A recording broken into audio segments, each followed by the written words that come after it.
한국 통영에서 목회하시는 그 김진성 목사님 부부가 있습니다. 딸아이 한나가 자폐증을 앓는데요.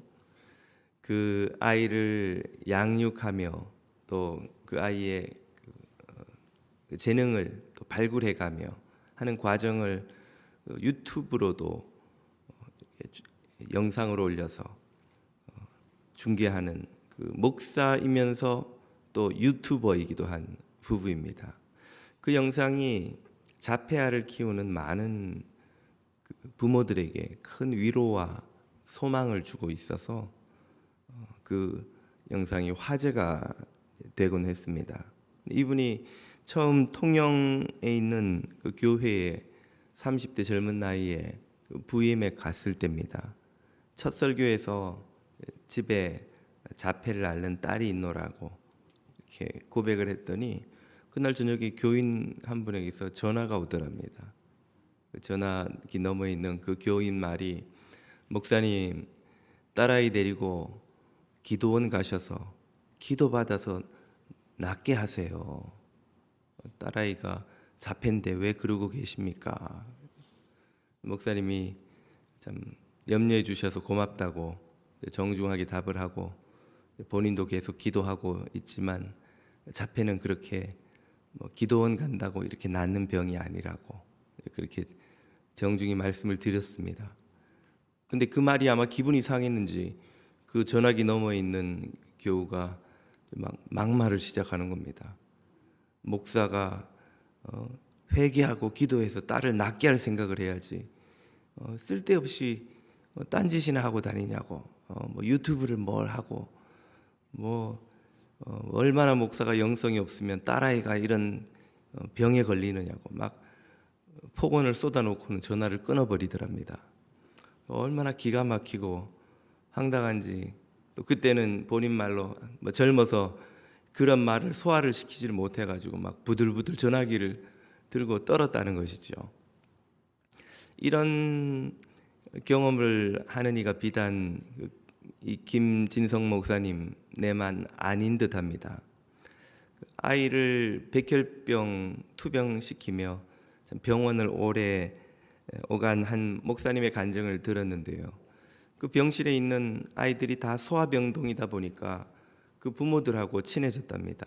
하루는 젊은 아이 엄마가 그 아빠인 이 아이의 이제 자기 아이의 아빠인 그 목사님에게 상담을 좀 할 수 있겠느냐고 그래서 조용한 방으로 갔더니 갑자기 막 울기 시작하더래요. 도대체 왜 그러시냐고. 목사님, 우리 아이가 아픈 게 제 탓입니까? 아니 도대체 무슨 말이냐고.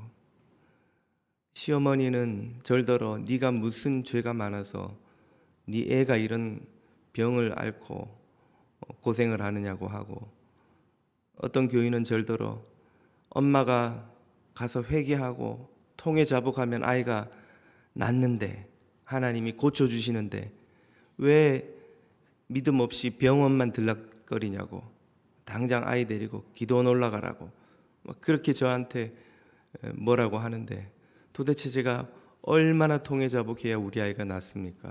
제가 얼마나 울고 회개해도 왜 아이는 안 낫는 겁니까? 도대체 제가 얼마나 더 회개해야 되는 겁니까? 그리고 막 펑펑 우는 겁니다.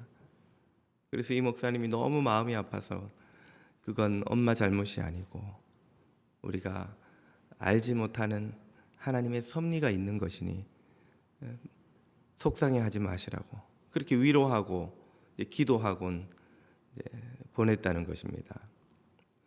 아마 이런 비슷한 말이나 시선, 태도 때문에 상처받는 고난 중에 있는 성도들이 적지 않으리라 생각합니다.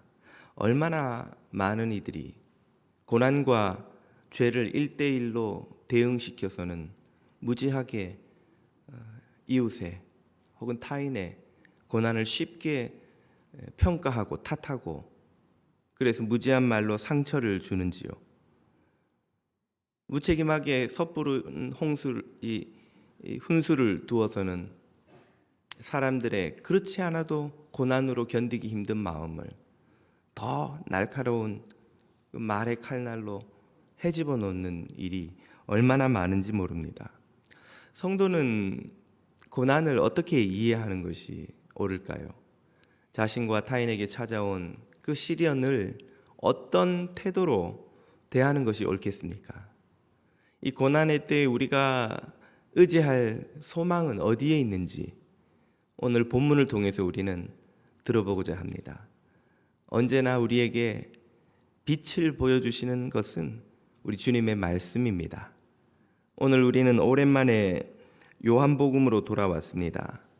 주님은 예루살렘 어디선가 아마도 성전 어귀가 아닐까 싶은데요. 길 가시다가 한 시각장애인을 만납니다. 제자들은 즉각 이렇게 묻죠. 주님, 이 사람이 이렇게 장애를 갖고 태어난 것이 자기 잘못입니까? 자기 부모의 잘못입니까? 제자들이 이렇게 물은 데는 이유가 있습니다. 그 당시 대중을 가르쳤던 바리새인들은 고난이 누구 죄 때문에 오는가 하는 것을 설명하는 데 골몰했습니다. 당연히 그들에게 가르침을 받는 일반 대중들도 고난을 만나면 고난을 겪는 사람을 만나면 즉각 그런 질문을 던졌던 것이죠. 바로 이 제자들처럼 이 고난이 도대체 누구 때문에 온 거냐? 그 자신 때문이냐? 혹은 그 부모 때문이냐? 예수님은 그 제자들의 질문에 전혀 다른 관점의 답을 제시하십니다. 이 고난은 그의 죄 때문도 아니고 그 부모의 죄 때문도 아니고 하나님의 일을 드러내기 위해서다는 말씀이죠. 3절을 보십시오. 이 사람이나 그 부모의 죄로 인한 것이 아니라 그에게서 하나님이 하시는 일을 나타내고자 함이라. 하나님의 일하심을 드러내려는 섭리가 그 중에 있다 하는 말씀이죠. 이 하나님의 일은 무엇입니까? 세상을 구원하는 일입니다. 세상을 고치는 일이죠. 고통받는 자를 긍휼히 여기시고 위로하시고 고치시고 마침내 살리시는 일입니다. 이 일을 예수님이 직접 당신이 행하여 보여주셨습니다. 주님은 침과 진흙을 이겨서 그의 눈에 바르십니다. 그 당시 사람들이 생각하고 있는 민간요법이죠. 그 흙을 그의 눈에 바르기 위해서는 그와 접촉하셔야 했죠. 만지셔야 했으니까요. 이것은 경건한 랍비라면 마땅히 죄인과 접촉하지 말아야 한다는 당시의 관념을 정면으로 거스르는 것이었습니다. 주님은 그를 직접 만지심으로 그가 죄 없는 존재라는 사실을 선언하는 행위를 보여주셨습니다. 그는 죄로 인해서 이런 고난을 겪는 것이 아니다 하는 것을 행동으로 보여주셨단 말이죠. 그리고 마침내 그를 고치실 뿐 아니라 그를 믿음으로 초청하셔서 구원하십니다. 오늘은 읽지 않았지만 후반부 37절 8절로 가보면 이렇게 말씀하시죠. 내가 그를 보았거니와 지금 너와 말하는 그이니라 이르되 주여 내가 믿나이다 하고 절하는지라 그는 믿음에 이르게 되었습니다. 주님은 그를 초청하셔서 믿음의 자리로 마침내 구원받는 자리로 초청하셨습니다. 주님은 세상의 빛이시라 선언하셨지요. 주님 자신이 세상의 빛일 뿐 아니라 사람들로 하여금 빛을 보게 하시는 분이십니다. 이 대목에서 우리는 고난을 대하는 두 가지 태도를 만납니다. 첫 번째는 바리새인들과 대중들 그리고 제자들까지 보여준 한결같은 태도인데요. 바로 고난의 이유를 밝히려는 자세입니다. 도대체 누구 때문에 이런 고난이 찾아오느냐는 것이죠. 고난의 이유를 알려는 게 무슨 문제인가? 그 의도가 문제입니다. 왜 고난의 이유를 밝히려 하는가? 이것은 인간의 악한 본성이 그 저변에는 깔려 있습니다. 그것은 고난의 이유로 책임을 물을 희생양을 찾고자 하는 악한 인간의 본성이죠. 인간 본성은 탓합니다. 비난합니다. 누군가를 원망합니다. 그럼으로써 자신은 그 책임에서 벗어나려 하는 악한 본성을 가지고 있죠.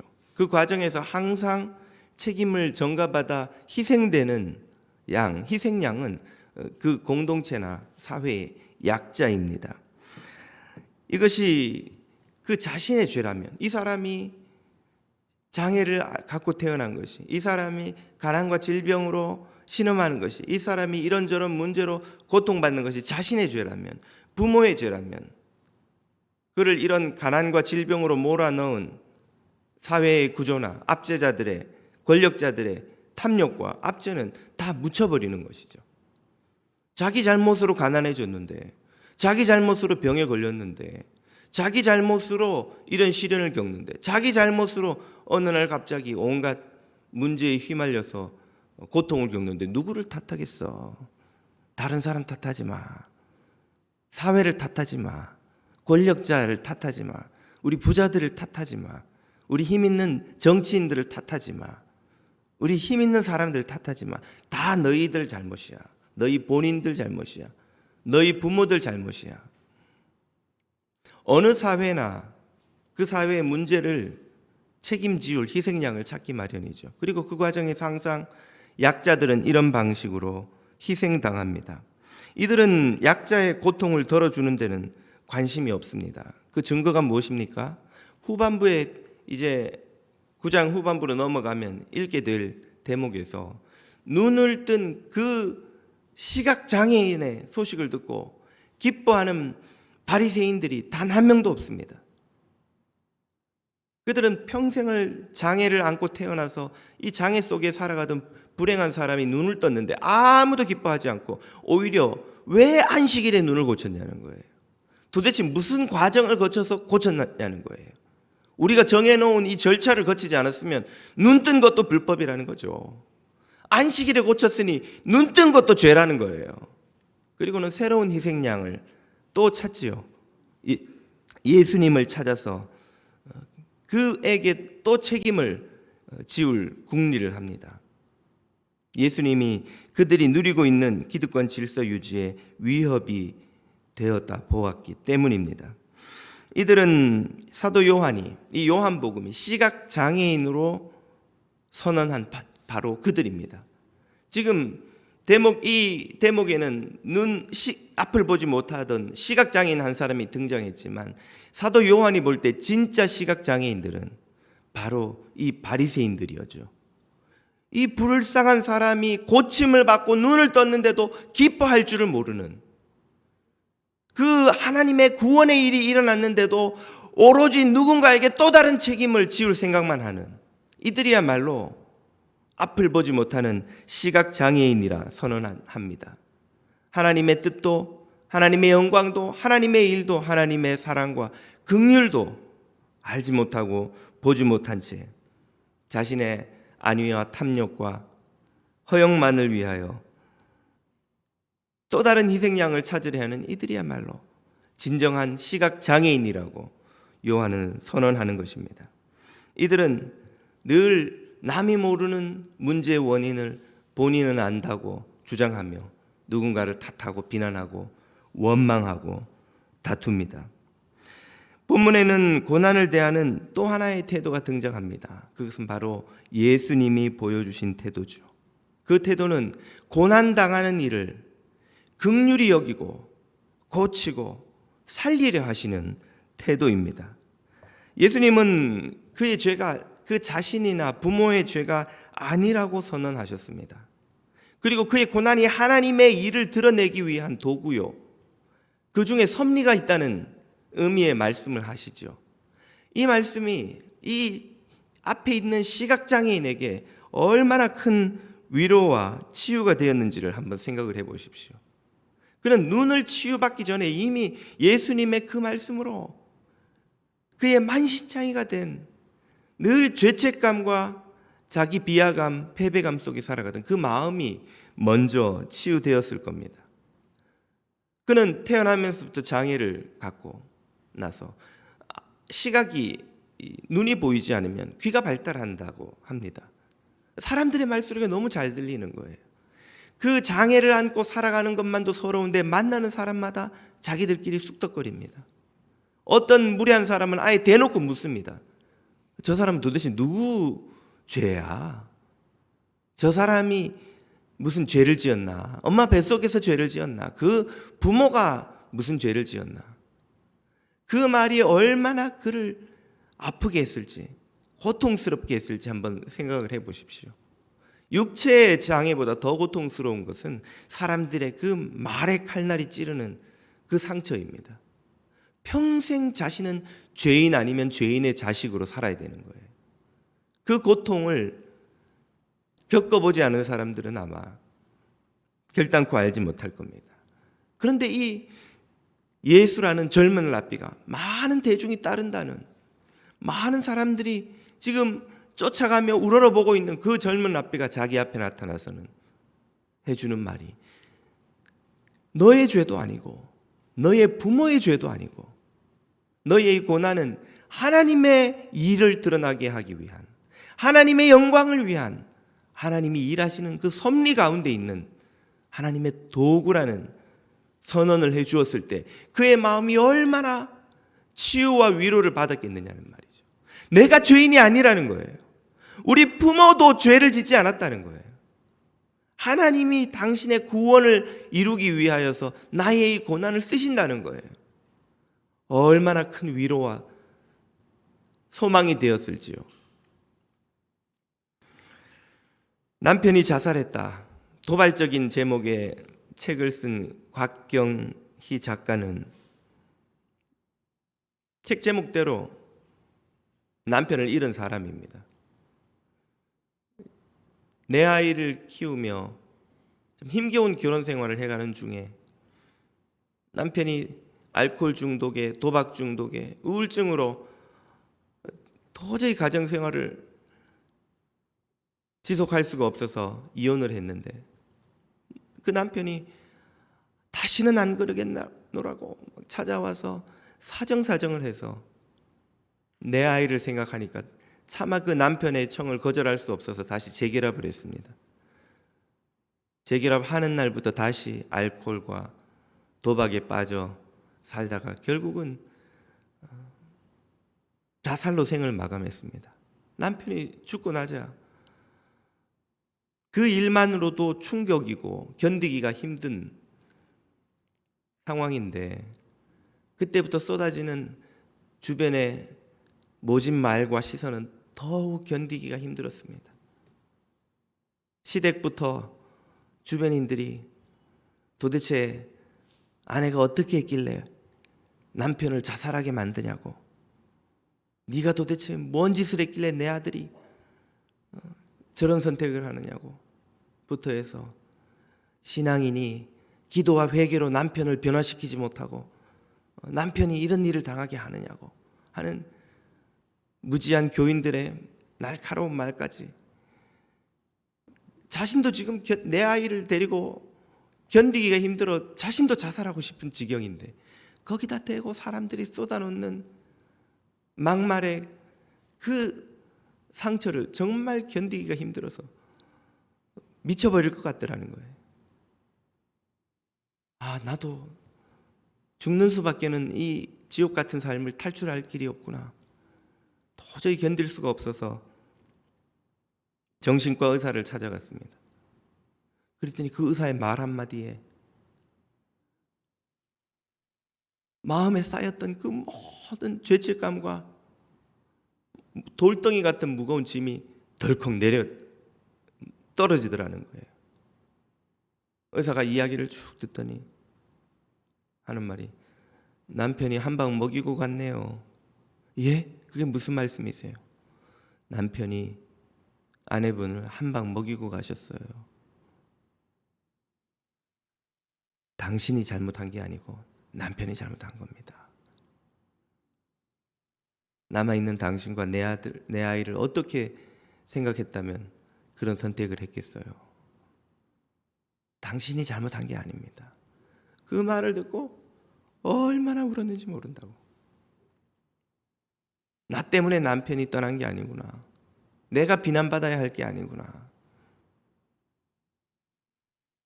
그 말을 듣고 마음이 얼마나 치유가 되고 위로가 되고, 누가 말하지 않아도 내가 더 잘했으면 혹시 남편이 그런 선택을 하지 않았을까? 죄책감으로 만신창이가 되어 견디기도 힘든 마음에 주변에서 쏟아놓는 온갖 비난과 정죄의 말과 시선 때문에 점점 더 누더기가 되어가던 그의 마음이 그 말 한마디에 위로가 되더랍니다. 아, 내 잘못만은 아니구나. 죽으면 안 되겠구나. 나라도 살아야겠구나. 예수님은 물에 빠진 이유를 묻고 탓하지 않으시고 먼저 건져내어 주십니다. 살려놓고 보십니다. 치유해 주십니다. 소망과 위로를 주십니다. 바로 이 주님의 마음으로 고난을 대하는 것이 마땅히 성도여야 될 줄 믿습니다. 그것이 하나님의 일을 생각하는 태도죠. 주님이 이 고난의 의미가 뭐라 하셨습니까? 하나님의 하시는 일을 드러내고자 함이라. 주님은 오로지 하나님의 일을 생각하시는 거예요. 왜 우리가 무지한 말과 그릇된 어리석은 시선으로 형제 자매를 상처 주며 서로 만신창이가 되게 만듭니까? 하나님의 일을 생각지 못하기 때문이죠. 고통당하는 사람을 치유하고 위로하고 살리는 하나님의 일을 생각지 않기 때문이죠. 예수님은 십자가를 지신다는 말씀에 그리하면 안 됩니다 하고 예수님을 비난하는 그 베드로를 향해서 사탄아 내 뒤로 물러가라. 네가 하나님의 일을 생각지 않고 사람의 일을 생각하는도다. 꼭 꾸짖으셨죠. 하나님의 일을 생각하는 사람, 하나님의 일을 이루고자 하는 사람, 그런 사람들은 예수님의 마음을 품고 고통받는 형제 자매들을 돌아볼 수 있게 됩니다. 사람의 일을 생각하는 이들은 이 바리새인들처럼 네 잘못이냐 누구 잘못이냐 누구를 탓하면 누구에게 이 책임을 지워야 하느냐, 그것만 찾기 마련이죠. 주님이 하나님의 일을 생각하시면서 고통당하는 이들을 치료하고 위로하시고 살리시는 분이라는 이 진리가 얼마나 우리에게 큰 소망이 됩니까? 왜냐하면 주님은 우리를 찾아오셔서도 우리의 죄를 탓하지 않으시고 우리를 위로하시고 치료하시고 살리시는 분이시기 때문입니다. 당신이 십자가를 지심으로 우리의 죄값을 다 치르신 분이시기 때문입니다. 주님이 이런 분이라는 사실 때문에 가장 큰 혜택을 보는 이는 바로 우리들이죠. 우리의 모든 연약함을 긍휼히 여기시는 주님, 이 은혜를 입은 이는 압니다. 하나님의 사랑을 압니다. 하나님의 마음을 압니다. 예수님의 긍휼을 압니다. 이런 이들은 고통당하는 이들을 만나면 누구 잘못인지 누구 책임인지를 묻지 않고 어찌하든 치유하고 살리고 구원코자 애쓰지요. 위로하지요. 살리려 힘씁니다. 저와 여러분이 주님처럼 이렇게 고통당하는 이들을 살리고자 애쓰는 주의 일꾼들이 되기를 축복합니다.